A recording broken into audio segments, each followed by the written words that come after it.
Good morning, dear students. Dear students, we are doing chapter 12, Conquering Distances. And yesterday I have explained about railways. Railway के बारे में हमने कल पढ़ा था कि रेलवे क्या है. Railways run off tracks. They carry hundreds of passengers and tons of goods. We can travel over short as well as long distances by train. The early train ran on steam engine, but now most trains run on electricity. Modern air conditioned trains are very comfortable with sleepers, dining cars, library, etc. And in India, the first train ran between Mumbai and Thane in 1853. Today I will take the next paragraph. It's waterways. ठीक है, waterways के बारे में बताऊंगी आज मैं. Waterways. The earlier ships used rail. जो earlier ships थी वो क्या यूज़ करती थी? रेल्स को यूज़ करती थी. The direction of the wind played a important role. और क्या था? जो डायरेक्शन होती थी हवा की वो एक बहुत इम्पॉर्टेंट रोल प्ले करती थी शिप्स के लिए. Later steam energy was used. लेकिन बाद में क्या हुआ? जो स्टीम एनर्जी थी उसका यूज़ किया गया शिप्स को चलाने के लिए. But now boat and ships move fast with powerful diesel engines. But अब क्या है? जो बोट्स हैं और शिप्स हैं वो जल्दी चलाने के लिए किसका यूज़ किया जाता है? पावरफुल डीजल इंजन का यूज़ किया जाता है. मीन्स अब किससे चलती है? वो पावरफुल डीजल इंजन से चलती है. क्या चीज़? शिप्स और बोट्स एंड शिप्स.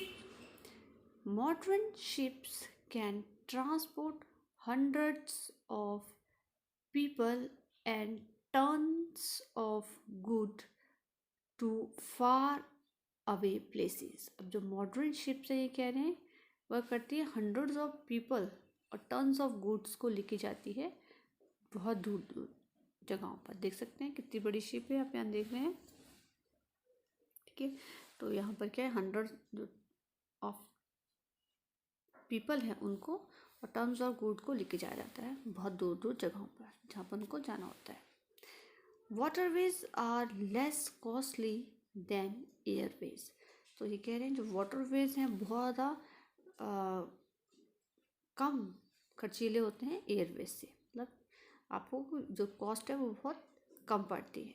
वाटरवेज के थ्रू अगर आप ट्रैवल करेंगे तो आपको बहुत कम खर्च करना पड़ेगा, स्पेंड करना पड़ेगा. ठीक है, बट एयरवेज में क्या है? आपको बहुत ज़्यादा एक्सपेंसिव होता है, बहुत ज़्यादा जो होते हैं कॉस्टली होते हैं. But they take longer time. But सस्ते तो होते हैं वाटरवेज पर ये करते हैं ज़्यादा टाइम लगाते हैं जाने के लिए. ओके, जैसे कि एयरवेज के थ्रू हम एक दो डिस्टेंस पे डिपेंड करता है कि अगर आपको कहीं जाना है तो 1-1.5 घंटे में पहुंच जाएंगे. ठीक है, पर वाटरवेज के थ्रू आपको कहीं जाना है तो आपको टाइम लगता है जाने के लिए. मोर ओवर, साथ ही साथ they are only available near river, seas और अदर वाटर बॉडीज़. और साथ ही साथ ये बोल रहे हैं कि जो वाटरवेज हैं वो कहाँ अवेलेबल होंगे? जहाँ पर रिवर होगी या सी होगी या वाटर कोई और बॉडी होगी वहीं पर आपको मिल सकते हैं, उसके अलावा नहीं. ठीक है, जहाँ पर हिली एरियाज़ है वहाँ पॉसिबिलिटी नहीं है. ठीक है, जो सी एरियाज़ होंगे वहाँ मिलेंगे. कोई रिवर है लगती हुई पास में वहाँ मिल सकते हैं वाटरवेज आपको, या फिर जहाँ वाटर बॉडीज़ होगी वहीं पर ही. तो हर जगह ये अवेलेबल नहीं होते हैं. ठीक है, तो वाटरवेज के बारे में हमने पढ़ा है कि क्या है वाटरवेज. क्या है? सबसे जो होते हैं लेस कॉस्टली होते हैं देन एयरवेज से. But they take longer time. But ये बहुत ज़्यादा टाइम लगाते हैं. बट इनका ये है कि आज की डेट में क्या है, मॉडर्न जो हमारी शिप्स हैं वह करते हैं. पहले तो हमने कहा था कि विंड की हेल्प से डिपेंड होना पड़ता था, जहाँ को हवा चलेगी वहाँ को मूव करते थे. फिर लेटर बाद में क्या हुआ?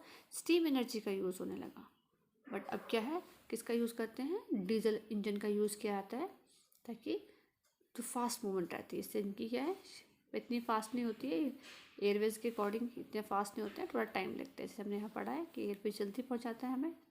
ठीक है। और रेलवेज का क्या पढ़ा था हमने? रेलवे क्या है, ये क्या है, सबसे जो होते हैं शॉर्ट, हमें जो है shorter as well long distance के लिए हम रेलवेज को यूज़ कर सकते हैं।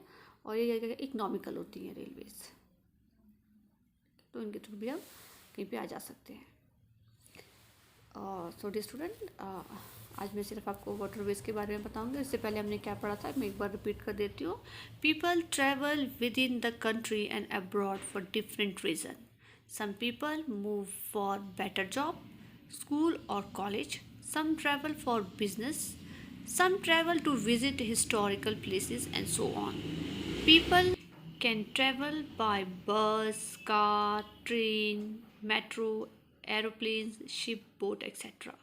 The mode of transport depend on time and money. Early man did not have bus, car, train or metro. He walked on foot. If he had to cross a water body, he used a canoe or a reed boat. The invention of wheel changed the life of early man. He made a cart and pushed on pull it with the help of wheels. The progress in the mean of transport is closely related to the invention of wheel. The wheel have changed from round blocks of wood to rubber tires with air filled tubes, and now we have petrol, diesel, electricity and CNG, which enable us to make a comfortable journey. There are four means of transport: roadways, railways, waterways, and airways. Car, buses, truck, etc. move on road. They are fast moving vehicles. They use petrol, diesel, and CNG to run.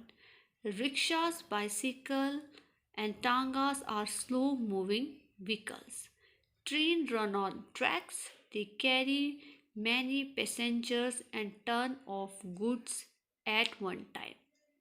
Waterways include boats and ships.